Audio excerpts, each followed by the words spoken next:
Hey, what's up, you guys? It's your girl, Tayla Parx, and welcome to this Grammy U Masterclass, powered by Mastercard. Today, we're going to be talking about crafting a song. We're going to be talking about creative entrepreneurship, as well as building the perfect team around you to help you get to the vision that you're creating for yourself. Before we get into it, I would like to thank Mastercard for providing this experience, as well as the Recording Academy's Black Music Collective. I'm super proud to be a part of something that is allowing me and my peers to be the change that we want to see in the industry. All right, let's get into this masterclass.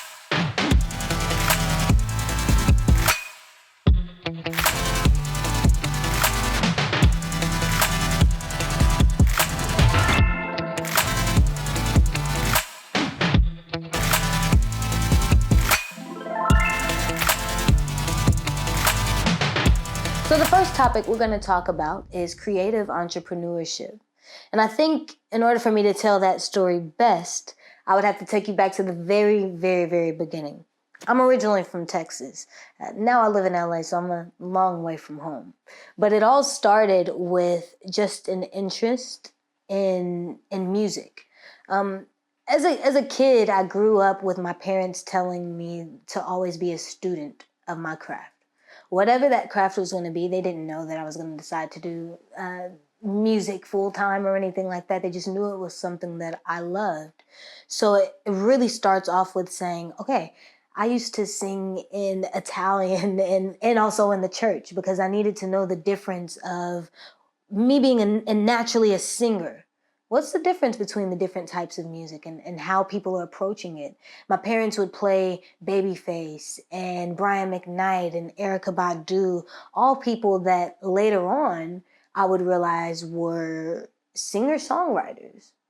But before we even get into that, let's talk about before I even moved to LA, I was able to meet Debbie Allen, who was somebody, I just showed up to a dance class, honestly. She was doing dance intensives in Texas, and one day she shows up and she asks, does anybody here know how to sing? And you know, everybody kind of knew that I was that singer that happened to be there and just to dabble in dance. And through that, she would be like, okay, yeah, you can sing, but are you a triple threat?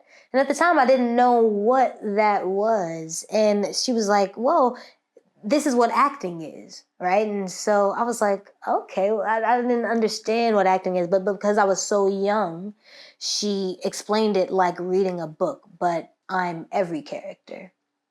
So at this point, I'm really learning, before I even go into LA, all of the different aspects of being a creative, you know, in that kind of scope anyway. So eventually my parents and Debbie end up having a conversation, and we end up coming up to an agreement that she can take me to LA for a summer to be in her dance academy. And it was incredible because I was surrounded by triple threats. I was surrounded by people who were so serious about their craft, no matter what age they were. So you had people who were younger than me, who were 5 and 6 years old, just giving their dream a shot. And then you had people who had been at it for a long time. And it was inspiring from both ends as a kid. And eventually I would end up saying, this is something that I actually want to take serious. And that's, I think, the thing that my parents were waiting for from me, because it is a decision that you have to make, because you should never do anything that you're not willing to stick out over and over and over and over again. I think anybody in this industry can tell you, you hear more no's than you hear yeses, but it's the important yeses that matter to you. You know what I mean? Maybe there's some no that you've received and that's for a reason, because I'm going to tell you about a few no's that I've received in my life that actually built the whole adventure of Taylor Made. The very first no that I ever received that was something that allowed me to transition was through auditioning. Auditioning for different TV shows and different musicals and things like that. The first no that I got was for The Lion King. And I was so excited about having the opportunity to do this, but it wasn't my time. So I was told no. But you know what? maybe a year or two later, I would really have my feet set in within this California world. Mind you, I'm from Texas, right? And so eventually, it ended up turning into, I got a no for that. But a year later, I would get a yes for Hairspray. And I only got the yes for Hairspray after auditioning and finding out, whoa, okay, this is the audition process. This is how you break down a character. And this is who this specific character is, and having to be really, really focused on the craft at the time. But it's about also not being able to, I never said I was only this or only that. I was never just a singer, and I was never just an actress. But no matter what you do it with intention. And so the thing that I learned about acting would lead me into my career of songwriting. So when we talk about the transition from just the beginning of what a self-made, like, creative is, it was through all of these different people that I met throughout the industry. And as I met them, I found out, oh, songwriting is a job. Oh, acting is also, it can tie in with music. Oh, like, it's just about learning that the path is there. So now that we've talked a little bit about the foundation for me as a creative, let's get into how it started to build into an entrepreneurship. The first thing that I began learning about on the business side of the music business was publishing. When I started to go into the studio, I would go to Brandon's Way, which is Babyface's studio. And of course, I grew up listening to him. So it was one of those things of, I was so just amazed that I was able to experience something like this in person, but also really excited about being a student. Mind you, I'm like the only girl in the studio at the time. I'm definitely the youngest person in the studio at the time. So when you get into those moments, or I like to say, when you get into a moment where you are uncomfortable, in the best way to say, oh, this is a new experience. This is something really, really scary. This is something really, really exciting all at once. You're in the right place, because that means that you're stretching yourself as a creative. And for me, being a 17-year-old young woman, being around legendary people at the time was very scary. But I had a really, really, really lucky experience, because they were incredible people, incredible teachers, and they were willing to have those conversations with me and to be patient with me as a creative. And we still literally work to this day, which is amazing. It taught me the art of collaboration, knowing when to speak up and knowing when to listen will go so far in so many different areas in your life, but especially when it comes to collaboration. And those were my first few times collaborating outside of my bedroom. So then it would lead me into, okay, what is a manager? Now that I know what a publisher is, I don't have a manager, and I've never experienced any of that before. And I would try managers over the years. And what I realized is, for the type of creative that I much prefer to build teams around me, because I love the music side of the music business. And I realized the things that I was told was that creatives don't do business. And that bothered me. It bothered me that people say that that's just not the way that it happens. Because on the other side, I knew that creatives are the most likely to be taken advantage of in the music business. So that led me down a whole new rabbit hole of questioning. Well, why aren't more creatives in business? And I will also say this, not every creative will be interested in being good at business. And that's fine too, because remember, like I said, it also becomes on the art of placing the right teams around you. There's certain things that I'm not great at. And it's my job to hire the people that are great at that. But never let somebody tell you that there's only one way to do it.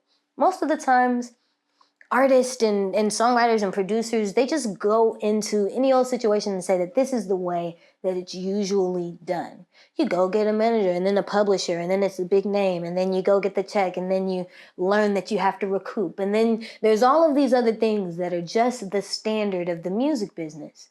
But my mindset was, if the standard of the music business isn't working in favor of the creative, no matter how great they are? How can I be a part of saying that maybe that's not the usual?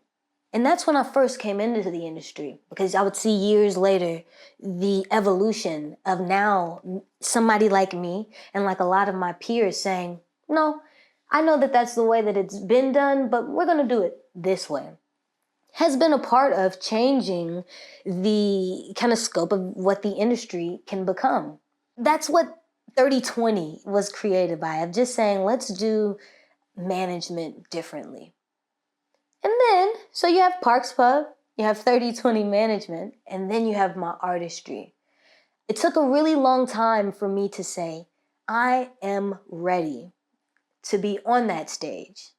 Growing up, I was on TV, I was doing TV and film, and it was something that I felt like almost stunted my ability to grow as an artist in some occasions, because I was so wrapped up auditioning for other characters and things like that. And so I decided to do voiceover and get into just other ways of creating, so that I could find myself as an artist.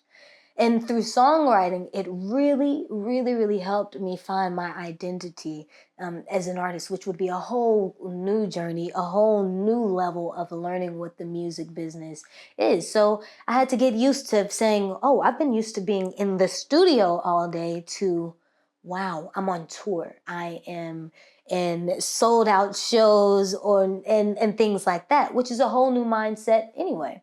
But there's always going to be a way, something for you to learn. And they're all just building blocks for you to learn more and for you to express yourself as a creative. So to sum it all up, like I said, not every creative is going to be so interested in the music business that they become a manager or a publisher. But never be afraid to be a student of whatever it is that you're getting involved to, because there is no one way. You could be the one that creates the new standard.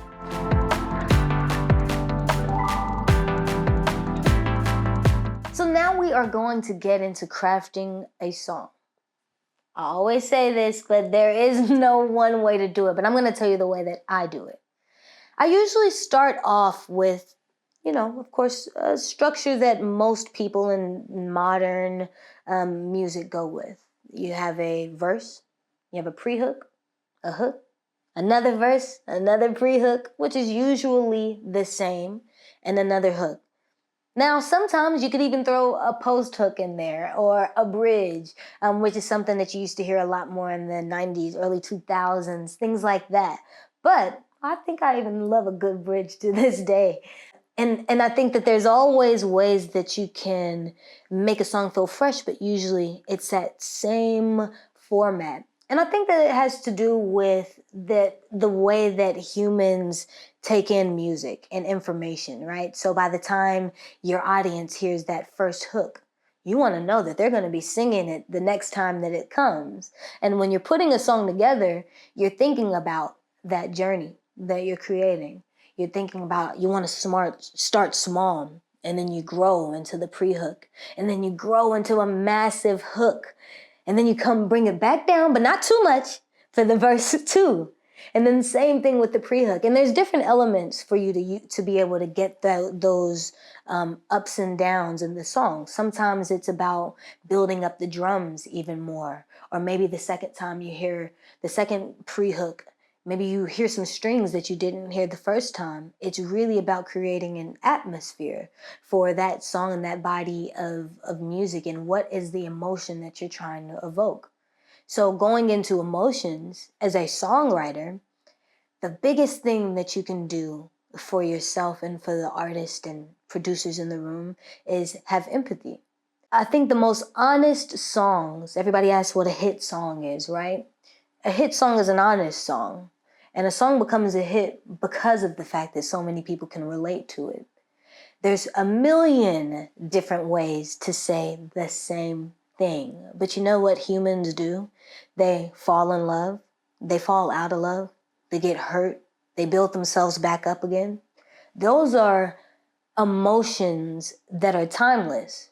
And so when you think about what timeless music is today, it's completely different of what timeless music was 10 years ago, because that was what that generation needed to hear and what they clung on to.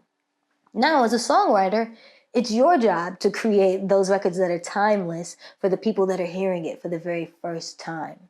So for instance, I know that a lot of people don't remember this, but when you're stepping into a song, when you're stepping into a room as a songwriter, you're so much more than a songwriter. You're the connoisseur of what the vibe is going to be in the room. You're the therapist. It's your job to be empathetic. It's your job to say, I get you and I understand and I'm here with you and I'm going to make sure that the world understands. It's your job to be a best friend. It's your job to be all of these other things wrapped into one, while also, again, keeping a very honest environment so that you can get to the truth. Because again, like I said, that is what a hit song is. It's just a true song. So you have songs that maybe take 2 years to blow up, like Lizzo, Truth Hurts. Or you might have songs that blow up overnight, like Driver's License. There's a completely different way of going about it, but both are what they are in their own right. You know what I mean? And they both come from very honest places. And so once you get down the song structure and once you get down the emotion, then you start thinking about the vocal production.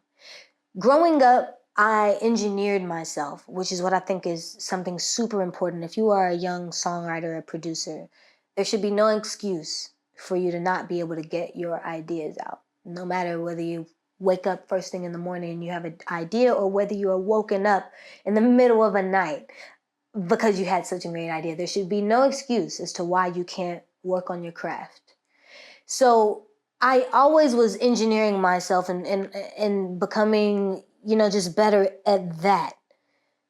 Then there you find out that vocal production is a thing. And what is vocal production? Vocal production is your ability to tell that singer or songwriter, whoever you're vocal producing, how to really deliver the emotion, you're going through, really, it's a different level of vocal training. It's not as critical in technique, but there are a lot of different things that you start touching on. For instance, one of my very first official jobs, one thing where I was like, oh my gosh, I have all of this power. It's on me to make sure that they sound the best that they can sound. And I was 19 years old, and it was with Fifth Harmony. And it was very interesting because we were around the same age, and it was my very first time working with a group. So I had vocal produced one person, but now we are vocal producing 5 girls with completely different personalities, completely different voices, completely different strengths, completely different insecurities, all of these other things that really matter. Again, going back to your job as the creative in that room is by gauging all of that. The only thing that really matters is that you are helping be a tool to help somebody else shine in the greatest way possible. So in order for me to do my job the best, it starts off with, I think, listening as well, even in the vocal production phase. Listening to, is this artist maybe struggling? Should we take it down a key? That's going to help with their confidence. That's a massive thing. Even as a songwriter, sometimes people get discouraged when 10 of their lines that they've thrown out get turned down by the co-writers. Never let it turn you down. You say every single idea that pops to your head, but it's about understanding you have to keep your collaborators confident as well. How do you get the best out of people? It always ends with that.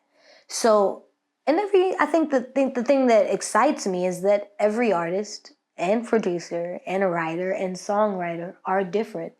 So you'll always be learning what is the best way to approach this particular scenario. And over that time also, you'll be learning, okay, what are the best ways that I can get the greatest mix? What is the best ways that I can make sure that the master is sounding amazing? You'll start to learn all of these other things, and you'll drift into whatever interests you. But as long as you're being a student, you're all good. You'll always be able to go with the wind. And the other thing is, I always stress longevity. Longevity, I think, is the only real kind of definition of success, especially in the music industry. It's definitely something that the writers and the producers at Parx Publishing, I tell them, it's great. You know, like I remember one time I heard David Foster say, you know what's harder than getting a #1 song? Doing it twice.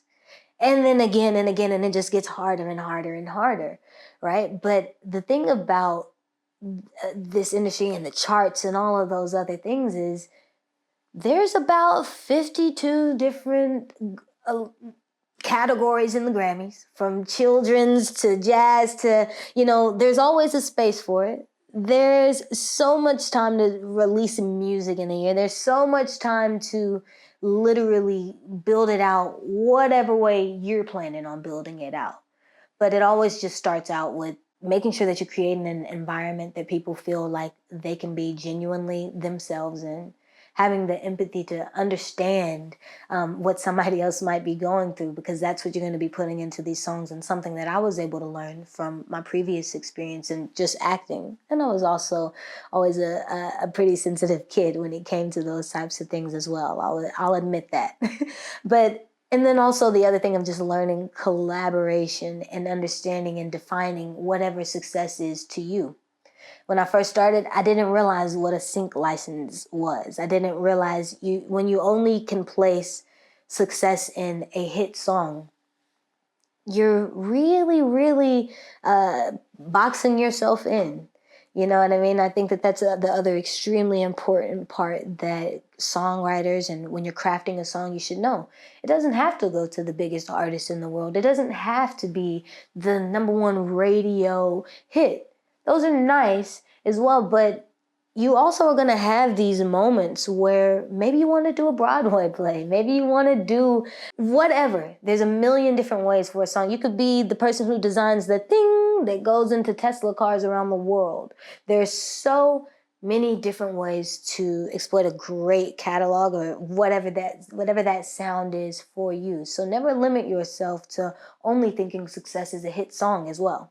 So when I talk about song structure, I'll be very specific about it. Let's take my song, Dance Alone. I was in the studio in New York, and these 2 chords, the boom, that you hear, the same 2 chords that you hear over and over again in Dance Alone, were the foundation for where the melodies would go. And then I took them into Jeff and Oscar, who would start putting these funky drums and the bass line. And it made me feel like, oh, this reminds me of the first dance that I have, like with my fiance. Like, this is the mood, right? And so it's usually the music for me that tells me what's going to be the subject. Usually there's a melody that comes in, but you don't really know, right? And so I started building out this melody of just mumble, and you hear that verse start building up. And all that there was just a bunch of mumble melodies, and I didn't know what it was going to be about until I started to hear these. I don't want to dance alone. You can hear the mumbles, and you just have to really, really listen out. Listen to what your heart is trying to say. Listen to what your soul is trying to say to you. And sometimes you'll end up running with the immediate feeling, the immediate song title that you maybe have been sitting on for a second. Or sometimes you end up scrapping it and starting all new. But you'll see, going into that pre-hook, for instance, but I don't want nobody unless that somebody is you. You're going a little bit further into the story, right? We first started off with saying in that verse, let me introduce you. Left hand up, right hand on the Bible. You walked in and I was dead on arrival. So you're seeing this story unfold. And then by the time you get to the pre-hook, okay, well, what's the next part of the story? What would happen if you were to be there in real life and be meeting with somebody? Because this is a story that you're building in a song. You know what I mean? The next thing was, man, the idea that I was explaining was, man, I shouldn't do this because I'm getting over my own heartbreak, right? So that's how you get the lyric, I don't wanna, but I don't wanna dance alone. I don't want nobody unless that somebody is you. And so you start to understand a little bit about my past and where this character or me in this song is mentally and emotionally. And then you get to the hook, which is the explosion of all of this back and forth that I've been taking internally to saying, but hey, I might as well not dance alone. And that's when you really meet the hook of it all, and you start going into the storyline, and that's what verse 2 and the bridge, if you have one, are about. But you would see me take that same exact approach pretty much every time. So with Dua Lipa, If It Ain't Me and Oliver really, really started off by building out that track, and it was a completely different melody. And me and Emily K had a completely different concept for the song. But when it came to doing that with Dua, it was, okay, my brand is tailor-made, so everything I do is tailor-made. So we had to make sure that it was specific for her. And me and Dua got in, and she said, well, this is where I am in my relationship, or this is where I am in life. And we built it line for line around that real experience. Same thing with, Thank You Next, and you start to go into what made those songs extremely special is because you're getting to know, whether you're listening to my album or Dua or Ari or Dan and Shay, you're getting to know us a little bit more because the music is tailor-made. Speaking more to the experience when you're in the studio, if you're a singer and a songwriter, the approach is a little bit different and more strategic, only because you are having dual kind of personalities. When you're in a songwriter mode and it's not about you as an artist, it's all out the window. It's only about that person. But then you have to understand how to dive deep into your own mental for your own music. So I think that for me personally, writing for so many different kinds of people showed me exactly what I was not as an artist. And it really helped me cater more to who I truly was, because I had the chance to experience all of these other different versions and possibilities of what could and might be. And I evolve over time, but it's really, really important for you to know who you are as an artist, because you never want to be the artist that says, I wish I kept that. I've never had that moment because I'm so sure of who I am in that moment, in my evolution, so for coping mechanisms, I knew what vibe I wanted it to be. I knew what sonics, I knew all of those different things. So I'm not going to go give that to other artists, the same exact thing, because also, like I said, a big part of my brand is just making sure that I'm tapping into who you are. So if I know who I am, it's a lot easier for me to hold on to and understand, like, okay, that's what's best for me. Other than that, you do what's best for the song. And for my songs that I end up keeping, that is what's best for the song. So to wrap it up, when it comes to making a hit song, it really starts off with having a great song structure, being the most honest that you can, and having empathy, understanding somebody else's perspective and how they might relate to the song.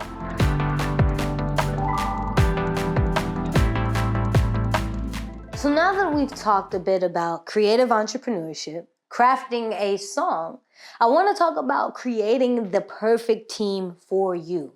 Everybody has different strengths and weaknesses, but you're only as strong as your weakest teammate. So I think the first part you have to do is identify what your weaknesses are. If you're bad at being organized, if you're bad at showing up on time, if you're bad at all of those other things, you need an assistant. You need a general manager if you're running a label like I am with TaylorMade Records. Or sometimes you need a creative team. So for instance, when I started to go deeper into my artistry, I realized, wow, it's so hard to put together a whole production without having your go-to people. So I created Parx Studios around that. And what that allowed me to also do was to collaborate with lots of different creatives. So there was always a flow of great energy and great people who were willing to create with me, and then the same thing with collaboration amongst the different managers with 30/20 management, because they all have different strengths. We're really able to fill in the gaps for any type of client or for any type of friend that just has just want some advice, maybe. I think the biggest thing that you can do for yourself is to test out people and really, really pinpoint the weaknesses so that you can fill in the holes. Lots of people are just like, I'm going to get any manager, I'm going to get any publisher, but you don't know where your weaknesses are, so you don't know the type of publisher that you need. You don't know the type of manager that you need, or maybe the type of an assistant that you need. I needed somebody who was great with dogs, who knew something about plants at least. I needed those types of things because that's my personality. You know what I mean? And it's also about finding somebody who shares the same visions as you do. Under the whole Tailor-Made Inc. umbrella, I know that I'm surrounded by creatives that have the same vision and wanting to see an industry that reflects that of their views. So for instance, when a creative works with me, we pay our creatives on time. You know what I mean? Those are one things that I feel like are super important, so I lead by example. Same thing with doing fair business as a songwriter and as a publisher. I want my writers and my producers and my collaborators to understand that we want to change the direction of what the new normal is. And everybody on my team has those same desires to be the greatest of whatever it is that they want to do. So from your videographer to your assistants to your engineers to your creative directors, everybody should be being the greatest them that they can be, because that's what they're there for. They're there to help fill in the gaps so that you can all make history. Now, when it comes to your business, always just make sure that you are setting the strong foundation. So whether that's forming an LLC or an S Corp, or whether it's hiring the right accountant and CPA or business manager, if you want to just do everything through somebody, all of these different things are super important. You don't need to be an expert at them, but you should have some type of knowledge, going back to being a student of, what's happening with your business. After all, it is you that's going to be shaping it. And you want to be the person that inspires somebody to do it better than it's ever been done before. Honestly, if there's something that you don't know about, whether it comes to your publishing contracts and things like that, and there's so many different resources online now that are even explaining that, which wasn't around 5 years ago when I first was really, really getting deeply involved in that. There's so many different ways for you to look up the different tools that you're going to need. So yes, make sure that you're being financially smart, because it's the thing that's going to allow you to be comfortable enough to follow those dreams. You don't have to be rich to start a business. You just have to have proper strategy. And if you're not good at doing a strategy, maybe there's somebody in your class or somebody on the campus, period, that is good at those things, and you can build it up together.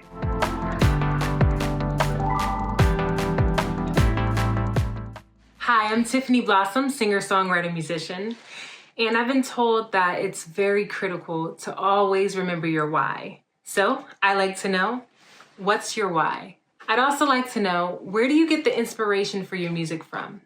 My why is definitely because I'm just meant to be doing it. It's just that simple. When you know that something is your destiny, there's nothing that can possibly hold you back from it.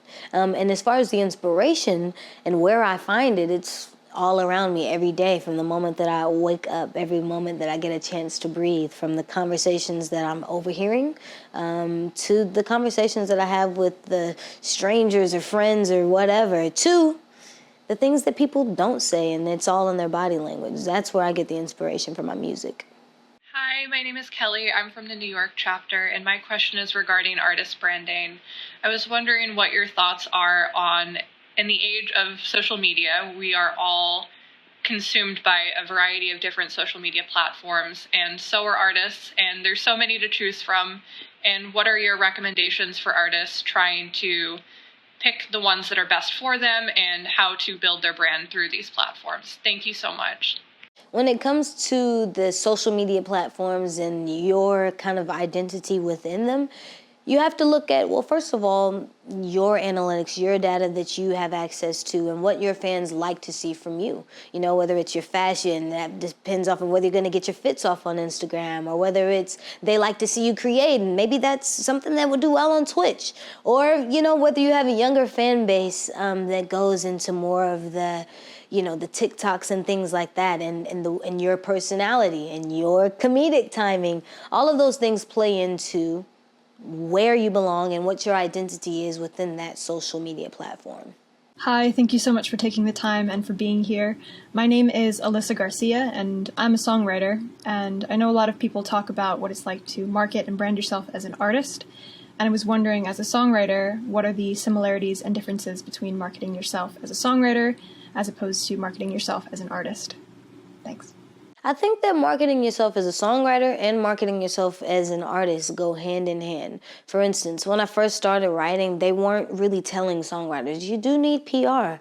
You deserve for people to understand that you are one of the people behind the scenes, a part of this success. So one thing that I always try to tell newer writers and newer producers is, yeah, the PR is just as important as the work that you're putting into it. Hey, Tayla. I know you're a big advocate on mental health for music creatives in the industry. What are some exercises or some advice that you recommend to new artists that would help reduce self-doubt and loneliness, especially when you're entering for the first time?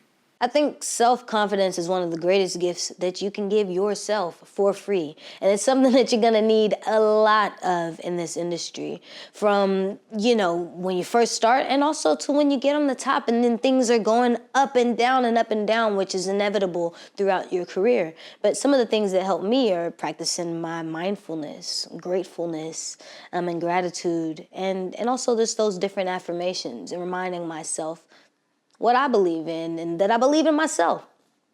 What would you say is the biggest challenge that Black women face in the music industry when it comes to creating a public image?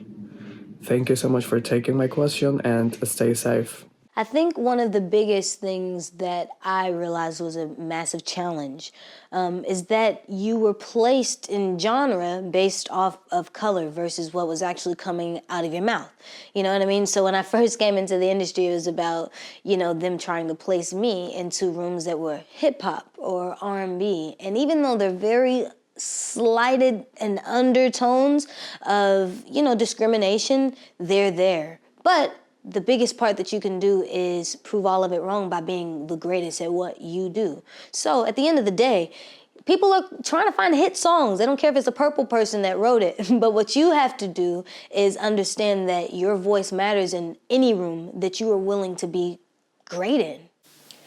When you're an artist, you share a lot of yourself, from your personality to your experiences in which you've gained or lost from said experiences. So I would like to know if there was any point songwriting, performing, where you realized that you were being very vulnerable and how you identified that, and if there are any projects that you recognized that vulnerability and you felt the project was better for it. I think it really clicked for me when I realized the strength in vulnerability when it comes to the recording process. For instance, somebody has to feel like you're empathetic enough to be able to come through with the truth.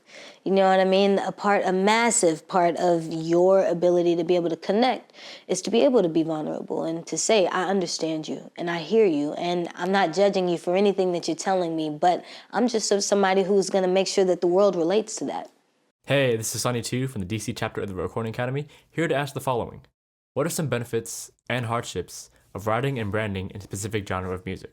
There's definitely upsides and downsides to success no matter what you do. So you're either the person that's known for doing that thing for that artist, you know what I mean? So whether you're writing for all the pop stars or you're that country guy that writes for everybody, I think that the most important thing that you can do for yourself is always be a student. You don't have to be a country guy also saying I want to write in all these other genres, but if your goal is longevity and your goal is to be a student of your craft, then hey, you got to get to it.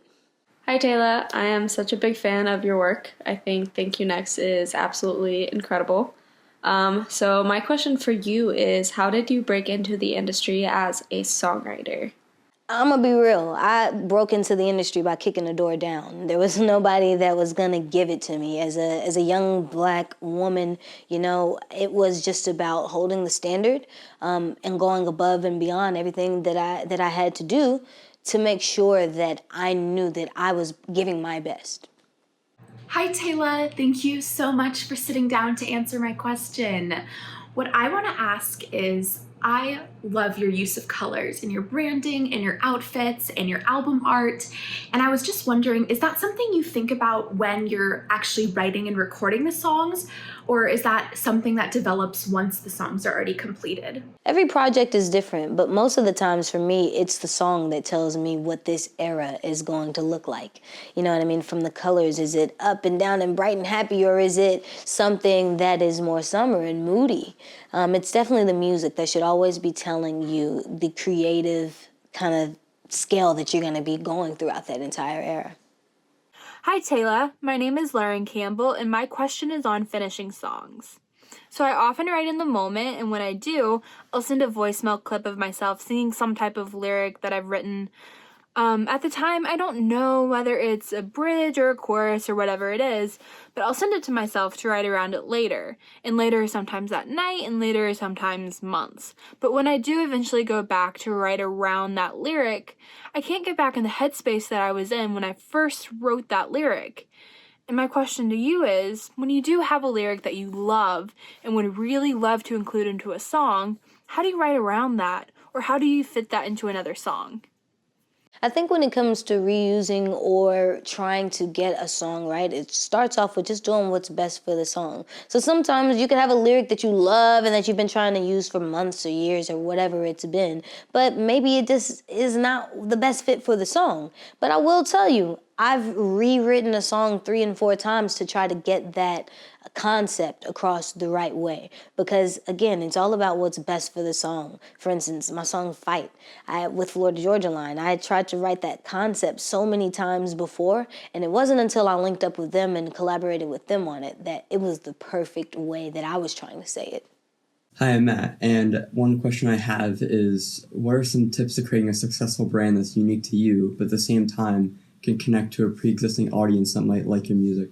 I think that you build a unique brand by, first of all, realizing that there's nothing new under the sun. So it's really about your interpretation of things that have been done numerous times and not being able to say, these are some of my influences, these are some of the things that, inspired me to make it my own. Hello, my name is Jose Alvarado, and my question is, how can I integrate messages of social justice into my music, my lyrics, and my performance without sounding cliche? I think when you're talking about social injustice in music, it's super important to make sure that the lyrics are super just conversational. A massive part of what people want to hear is that you're not talking to them, but you're representing something that we all agree with.